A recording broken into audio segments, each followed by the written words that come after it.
Good Uh, evening, and yes, did she say not yet? yes, ma'am. Go ahead. Okay. Good evening, and welcome to Faith, Family, and Friends podcast. I am Brenda Freeman, your moderator for this evening, and our topic for this evening is a principal's view of what a career in education looks like. And I'd like to welcome our special guest. She is none other than Miss Joy Williams, who is the Principal of the Year for the Luther Nick Gerald's Middle School. But first, we like to have a short devotional. So if you would go with me to Luke chapter 12, verses 47 and 48. And in my amplified version, it reads, "And that servant who knew his master's will and yet did not get ready or act in accord with his will be beaten with many lashes. But the one who did not know it and did things worthy of a beating will receive only a few lashes. For everyone to whom much has been given, much will be required. And to whom they entrust much of him, they will ask all the more." Let us pray. Most gracious and our dear Heavenly Father, we come to you this evening saying thank you. Thank you for the blessings of today, the blessings of yesterday, and those to come tomorrow. We also want to thank you for the Evans Metropolitan Church, who saw it fitting that we share with the community topics like the one we have this evening. We thank you, Lord, for providing for us a leader who has children at heart. We thank you for all of the blessings that you bestow upon our sick, our shut in. We thank you for looking out for the people in war in Ukraine.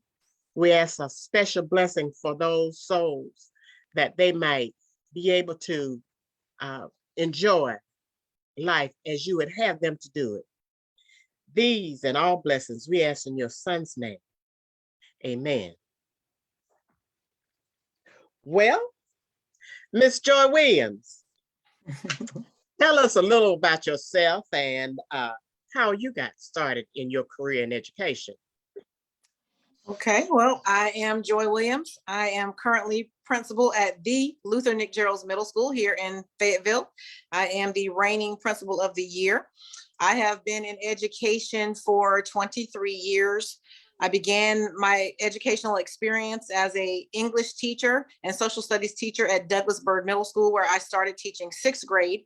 Did that initially and then moved into teaching 7th grade. And that's where I finished in the classroom as a 7th grade teacher, moved on to become a literacy coach and then an assistant principal, where I started my career at Luther Nick Gerald's Middle School. And a couple of years later, about 7 years later, became a principal. What initially made me go into education is a kind of a non-traditional idea. I did not set out in my life to become a teacher, and I'm very honest with people when they ask that. And when I was younger, I was going to be a lawyer. I wanted to be a prosecution lawyer, actually. I wanted to make sure that the bad guys went to jail.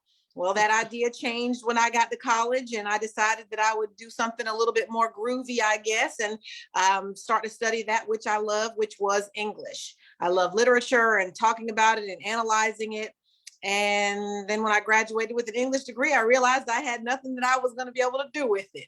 And in talking with some of my sorority sisters, I am a member of Delta Sigma Theta Sorority Incorporated, and a number of those learned young ladies shared with me the idea of becoming a teacher through a non-traditional means, which was lateral entry. And so I became a teacher because I had this degree and I needed to do something with it. And I said, well, I'll try it. And who knew that I was going to fall in love? And that is where it all began, was through changing of a degree and trying something I never thought I would try and falling absolutely in love. And to this day, I'm still just as in love as I was in February of 1998 when I began. You can't beat God's plan. He had a plan for you. Yes, Not ma'am. your plan, but his plan. All Yes, right. ma'am. Our purpose this evening is to get a glance at the workings of a middle school educator and her senior educator and her views of how that works. So um, I'm going to repeat a couple of things because you told us that you are the reigning principal of the year for the Cumberland County Public Schools.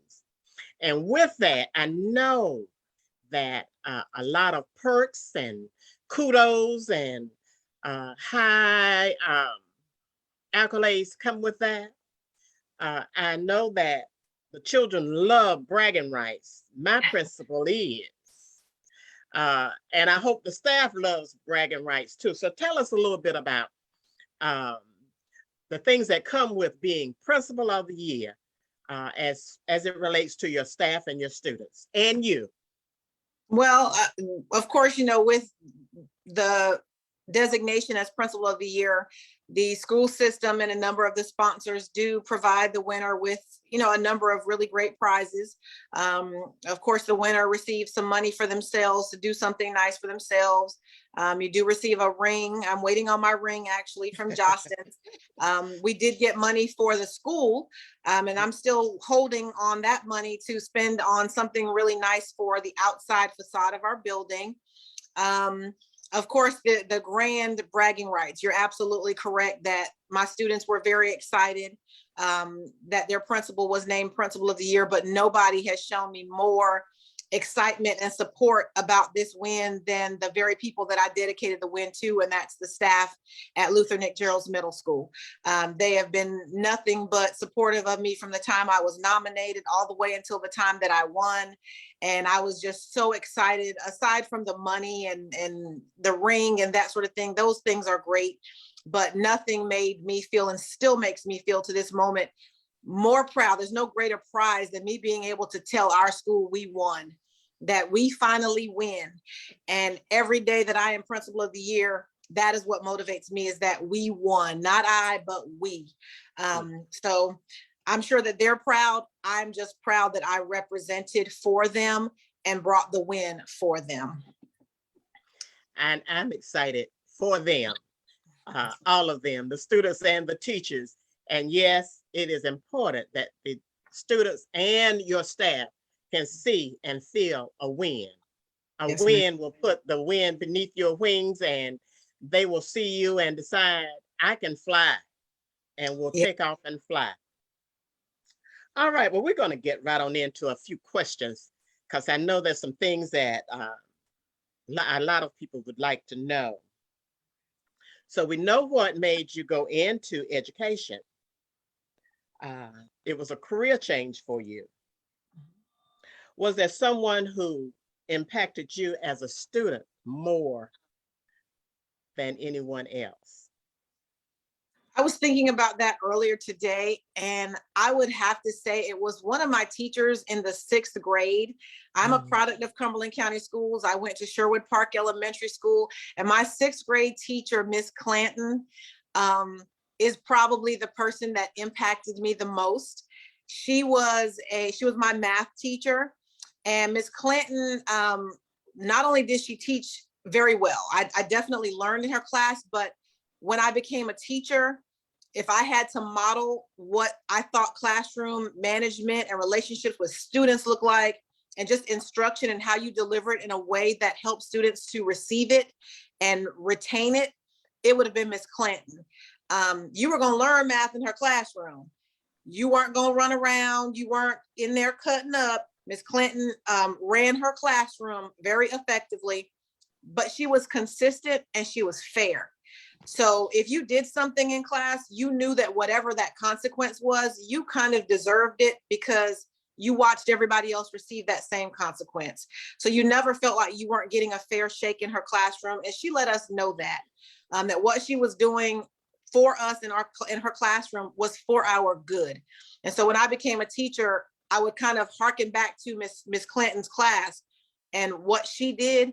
And I tried to model that for students. And her daughter works for Cumberland County Schools, and I talk to her all the time about Miss Clanton and what she did for me as a student and how it moved me forward as a teacher.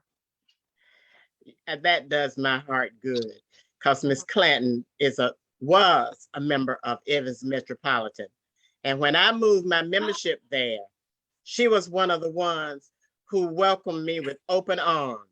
Yes. And she would come and check on me. How you doing today? So that was Miss Clanton. Yes, Yes, Miss Clanton. loved her. Yes. Oh, so, Wow. Oh and my that's God. something Yeah. comes back to you.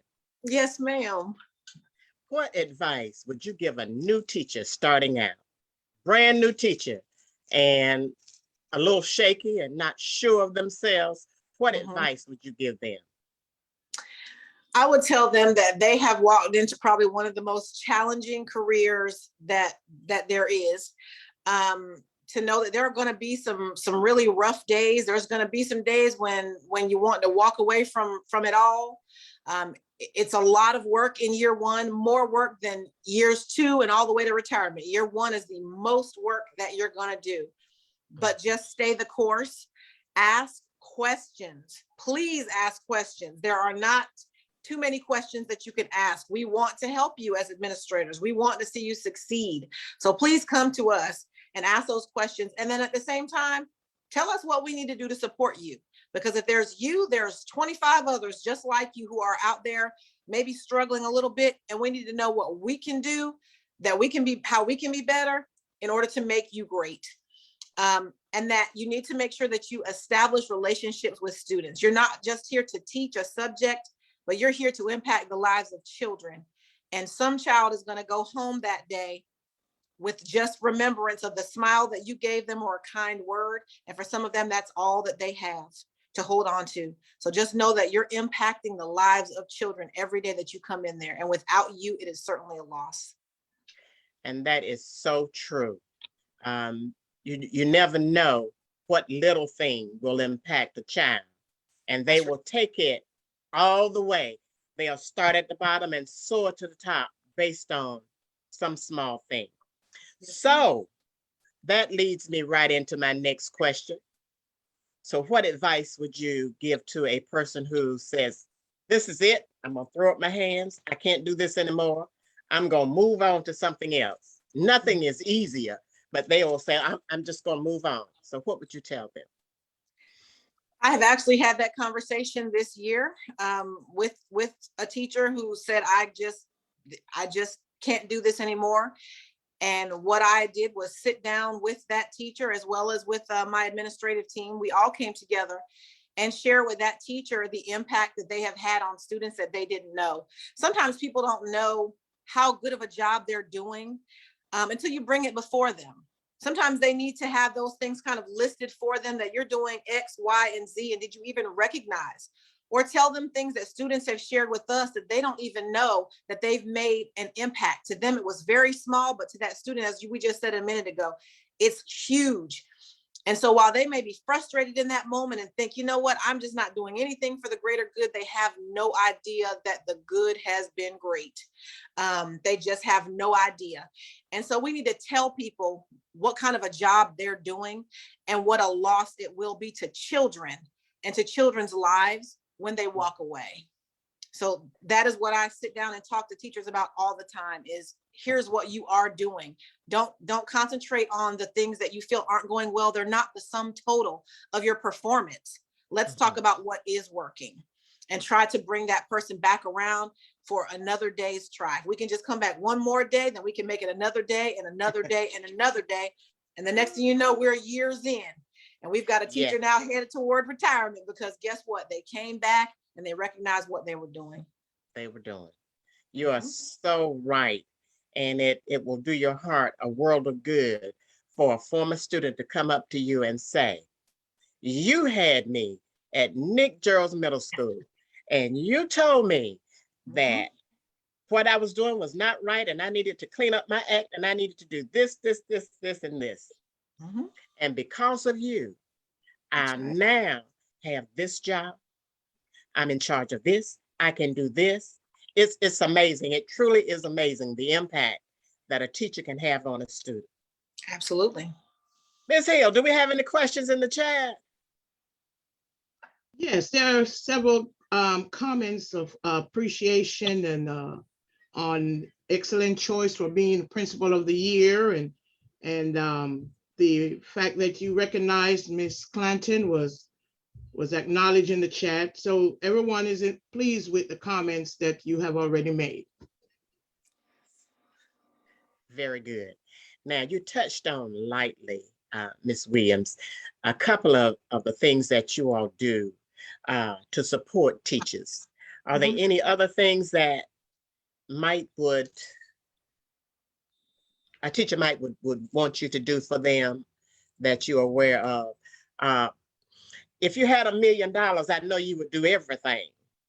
But barring the fact that this is Cumberland County Schools and we have a limited budget, are the things that you would like to see done for the teachers to support them?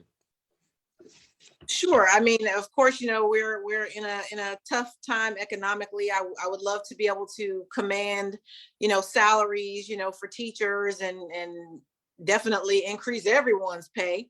But I find one thing that, because we simply just cannot, I don't make those kinds of decisions, but as an administrator, I have found, and as well my administrative team, that sometimes just the non-fiscal things are a lot more meaningful than any pay. So for instance, if you have a teacher who has just had a really rough time in a classroom, maybe a student just, was having a rough time as well, and, things kind of just get a little bit hairy. Sometimes a teacher needs a break, just like a student needs a break. Sometimes a teacher just needs to step away. And you provide them with those opportunities to just walk away for a little bit. Sometimes I need to walk away for maybe the next day and just kind of reset and reboot. And we find that those sentiments and opportunities help our teachers. For those teachers who, are inexperienced, I was, as I said, a lateral entry teacher, walked in with an English degree, never taught a class, didn't know anything about teaching a class, and walked in looking at 30 kids and had to wing it. It's helpful to have those teachers to go watch an experienced teacher to see some of the habits and some of the, what the culture looks like in an experienced teacher's classroom. We found that that's helpful. Finding them a professional development, a class, something that they need to take in order to help them be more successful in the classroom. But sometimes you have teachers who are coming to us from other parts of the globe, and pairing them up with teachers from maybe their same region, or a teacher who has like interests, or just finding out who doesn't have someone to hang out with on a break and reaching out to that person. Reaching out to teachers who do have someone just on a random day to just ask, hey, how are you doing? And I don't want to talk about school. I just want to know, how are you doing? Those things are very important. So we seek to do that at Nick Gerald's, and any of our staff can tell you that we are definitely a family, and I like to foster that atmosphere. We do get to, infighting sometimes, and we don't get along. But at the end of it all, we are there for one another, and we love one another. We are going to do whatever we have to do. And I think that's an important thing to have in a school. Excellent.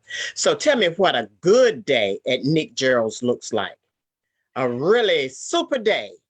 A super day at Nick Gerald's starts in the morning, going in the hallway, speaking to students, telling them good morning, making some of those, those hormonal kids say hello back to me, because, some of them, they're, in their feelings in the morning and they're not in the mood. Speaking to teachers and just, hey, how are you? How did your event go last night? Getting into classrooms to see what's happening with learning, sitting with students to ask them, what is this you all are doing? Talk to me about it, and letting them teach me. And if they can teach me, then that tells me they're retaining, and this lesson was excellent today. But for me, the one thing that makes my day just awesome is when I'm in a classroom with a student who, especially a math class, a student who struggles. I struggled in math, and watching that student, the light bulb go off, and they finally have that understanding, and they finally get the concept, and to see the delight in that child's face where I finally get it. I understand now, and now I'm ready to go. Now I'm ready to move to the next problem because I understand. That moves me almost to tears in classrooms sometimes, and I have to get up and step away because I understand, because I struggled in math as well. So for me, if the day wasn't even going great, that thing is going to make the whole day. That's the tipping point for me. Day is now awesome. I don't care what else happened. I saw the light bulb go on for a student. Excellent. I can relate to that. I worked a computer lab for a brief moment, and the kids that came to me were having reading difficulty. But I had this one little fella, and he was a terror. But whenever I saw him in the hall or wherever, I told him, I said, I love you. And of course, he would be shamed. I said, come here, let me kiss you. And he would just carry on. But he was looking for me to tell him, I Yes, love ma'am. you. Mm-hmm. And that's all it takes for a lot of kids is just, and I love you. Yes, ma'am. All right. Mm-hmm. So brand new, no, well, yeah, I could say I'm not a brand new teacher. I could say, or let's say, I've been teaching for a few years, and I see people like my principal of the year who soared to higher heights. What would you tell them that they need to do to get started if they wanted to go into administration? I'm a classroom teacher now. I'd love to be able to do something in administration. So what route would you give them to? I would definitely tell them to have that conversation with their principal and the other members of the administrative team and find out what things they can do within their school that will allow their leadership skills to come through. They need to examine what kind of leader are they? And is this what they want to do? Some people are not necessarily able to have the tough conversations, and leadership sometimes involves having some crucial conversations with people. And if you're not that person, then you kind of need to question, is this what you really want to do? Are you willing to go to someone and tell them that some of their actions are not favorable, that the lesson that we just watched is not as fruitful for students as we need it to be? If you're not able to do those things, then you might need to question, is this the path for you? But what other things are you able to do within the school so that you can recognize what a day in the life looks like, that it does not end when the bell rings and the buses cut the corner, that it ends sometimes at 7, 8, 9 o'clock at night. Sometimes it's on the weekends, that it is all consuming. And are you ready to figure out how to find a new balance in your life as an administrator? Because it certainly does not look like a teacher's life at all. At all. That's some good advice. And we know that there are all levels of administrators within the teaching arena. And you can go from a new teacher to superintendent of schools. And the kids need to see people who look like us in those roles. Well, on the lighter side, tell me, what song do you know all of the words to, or what song gets you through the day that the kids would just be amazed, tickle pink?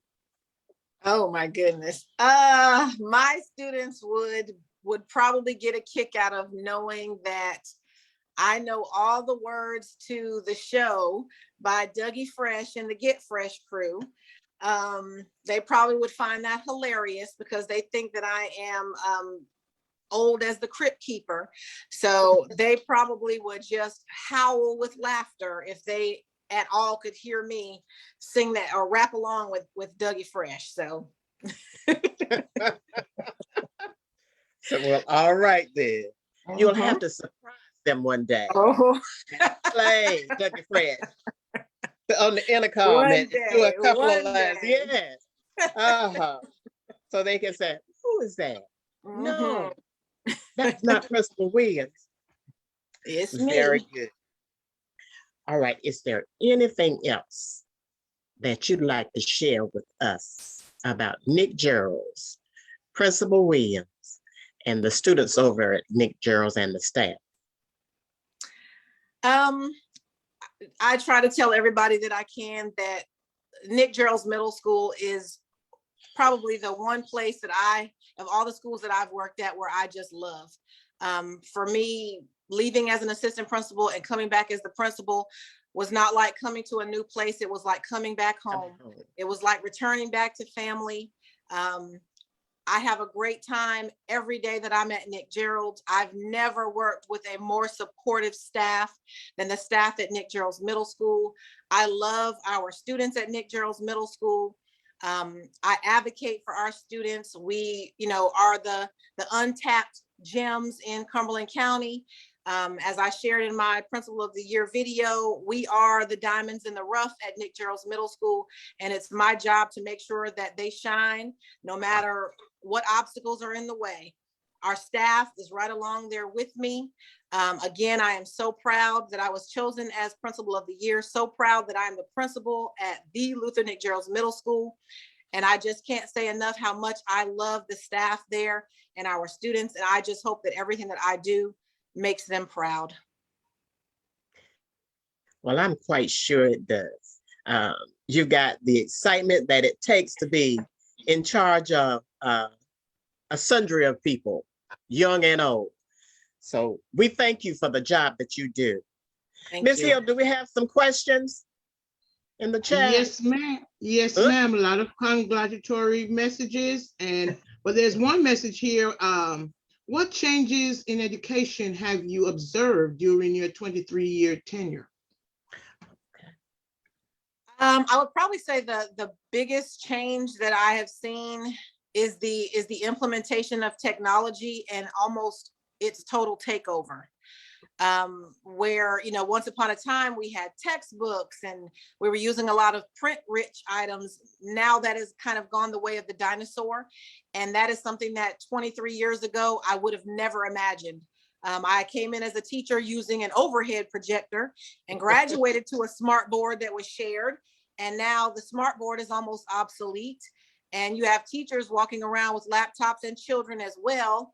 And everything that we do is surrounded by technology to the point where I almost can't sign my own name anymore because I hardly ever hold an ink pen. Everything is typed. So I would say that's the biggest change that I've seen, is just how pivotal technology has made education. And I'm just still stunned today in all that we do with it to educate children.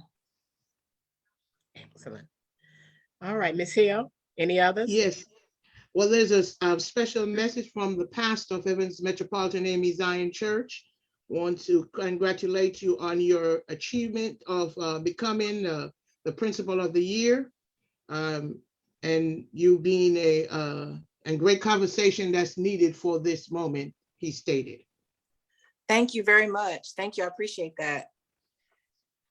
Also, you are the best principal in Cumberland County, and they love you too.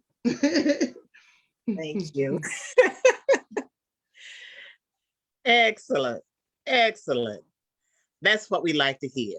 We like to know that we have someone taking care of and teaching and making sure that our kids are taught, and someone they can aspire to be just like. And I think Cumberland County and I agree that you are that principal. Thank and you. Congratulations on those honors. Thank you very much. Well, I think we're coming to the end of our podcast. We could stay all night, but we'd like to thank you for joining us. The pastor, Reverend Seven Lindo, and the members of Evans Metropolitan AME Zion Church are grateful that you are willing to share with us your educational experiences. And we thank you for all that you do. Well, tune in and listen to Reverend Seven Lindo on Sunday mornings at 11 a.m. or join us at the church or on Facebook Live, YouTube, or Instagram. You can visit our website at evansmetropolitan.com for more information. Our next webcast is going to be on April 12th, and we have another exciting guest to share with us. So on behalf of the Faith, Family, and Friends team. We'd like to thank you for joining us. Our team is Executive Director Ellerine Hill, moderators Joanne Stokes and Brenda Freeman. Thank you, and join us next month for Faith, Family, and Friends.